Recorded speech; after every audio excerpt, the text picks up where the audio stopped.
release from your fixed monthly expenses for you to use. It's all your choice. The power is in your hand as the self. Example where you do a budget in the beginning of the month, you expect to earn, to have a 500 cash surplus at the end of the month, then suddenly you compare it against your actual expenses, and at the end of the month you do make comparison. If still 100 surplus, for instance, instead of 500, then you may want to think, where should I make the adjustment? Okay, where should I make the adjustment? Then you'll be able to tackle and try to make some corrective measures. Okay, this is good, well and good, because you're still having a surplus. Can we move to the next one? Where I take an example. You hope to earn a 500 at the end of the month, then suddenly you find yourself borrowing 200 from your fellow colleagues, for instance. Right? Obviously something is wrong in your planning, that in your spending, and then you may need to make some adjustment. For instance, that your food, I spend so much time on the Starbucks, so for instance, or the fast food restaurants. The last 1 month, maybe I need to cut in order for me to reach the target of the 500, and from there I can go and buy new things that I can use in the lectures, for instance. Okay, you can try and make adjustment when you do this kind of tracking. All right, can you move on? Question being asked to the working population: when do you start saving for your retirement? One of us starting to earn income, we have to start thinking. This is what we call forward-looking individuals. We want to get more forward-looking individuals in this country so that they'll be able to see what we're going to be like later on in their life, and are they able to withstand all those pressures. You have to start planning at the back of your mind, what will happen to me, assuming that I'm being given by Allah the chance to live up to my 50s or 60s or even 70s, for instance. Okay? Yes, sir. I'm just trying to reconcile your various slides. You mentioned that one of the key points that many people have is medical emergencies, so they get into debt because of that. Yeah. Is it normal for Malaysians to have medical insurance? It's not normal. So they basically plan and they assume that everything will be okay. Yes. Forever. Yes. Many Malaysians, I don't know whether they choose not to bother about their medical protection, medical plans when they grow old. I myself included, actually. Because in our life, as I mentioned to you, it's never been taught in such a formal way. During my time when I was student days, for instance.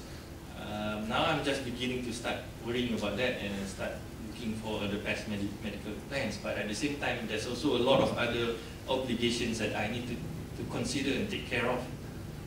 Maybe at your level, it's best that you take a look at this one and you have ample time for you to tackle one another. And when you come to my age later on, you get everything being settled. Doctor, is that okay? What I want to share with you just now. Never mind, maybe you come later. The general rule, what we in AKBK always propose to the public is that at least save a minimum of 10% of whatever your income every month and put it into a savings account. If you can get more, assuming that month you don't spend a lot more, keep it up, increase it further. And maybe on a year-to-year, you already got an annual increment of your salary, for instance, you try to improve that percentage also. Make it a challenge to you. Not up to the point where your parents ask you for some monetary assistance and you say, no, I need to save. No, not to that level. We are obligated and we are very glad that we were born in this world by our parents, so we have to also take care of our parents. Jangan say, the guy from AKBK, the guy from education said, no, I have to be stingy on things and worry about my future. No. You have to also take into account your responsibilities as a son or as the daughter to your parents, basically. Okay? As well as charity. In Islam, this is management in Islamic perspective. I also just finished my Islamic financial planning course, where among the first basic things being taught is that money given to you is actually an amanah from Allah. You agree, right? And this has got to be spent wisely. Among other things that you should also consider, other than your parents, you should also consider spending money for charity. It's also an obligation on all ummah, for instance. And where do we stand there? Spending money on charity. Okay, I think Malaysia ni kurang sikit on that charity. Okay, but we should start to look at that point from as early as we can, basically. Okay.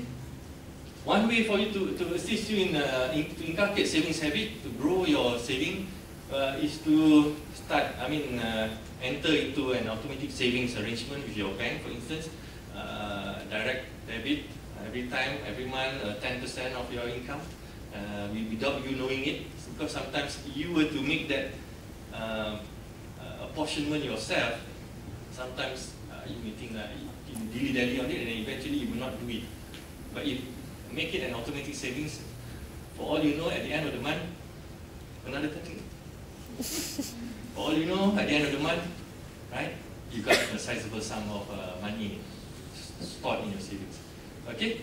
And another thing is on the emergencies I mentioned to you just now, right? It's very critical. You saw the statistics just now, how many of us are unprepared for emergencies. Okay? I want to go into the next slide on emergencies. Emergency fund, if we have, we would like to advise people to generate between 3 to 6 months of emergency fund to cater to all these uncertainties in life.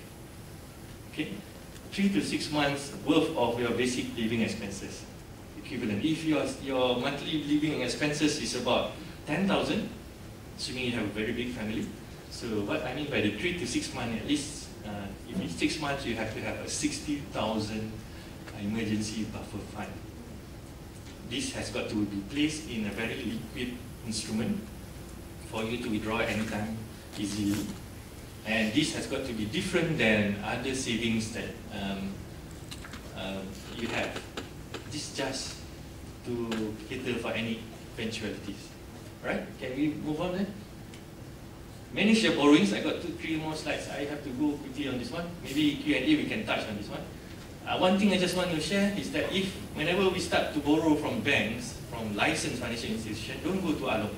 Do you know how much Along charge you the rate? 40. 40 could be the minimum. You'll be happy because you have a very good Along there. Sometimes 100%, even 200%, 500%. It goes. Okay? Don't ever go to this illegal money lender. Okay? Make it like a sin for you. Yes, sir. I've seen this many times, and I've always wanted to ask somebody about this.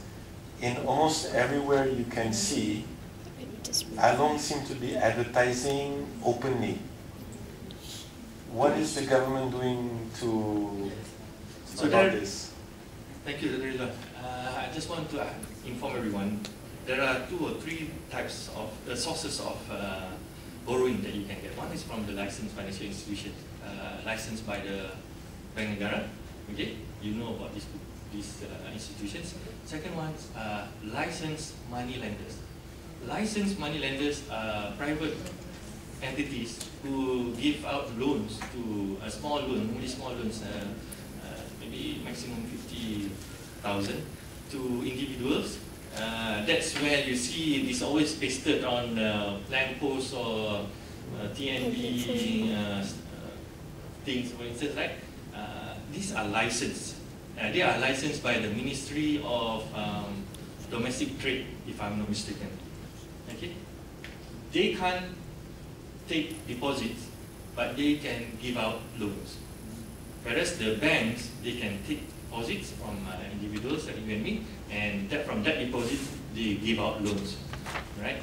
And the third one are the illegal. So the licensed money lenders, they give, what's the interest that they give? The licensed money lenders normally give a slightly higher interest than what the bank practice. For instance, if it's like a personal loan, I liken it a personal loan product. The banks normally charges between 8 to 9%, right? Whereas the licensed money lenders may be between 9 to 10 or 11%, slightly 1 or 2% higher.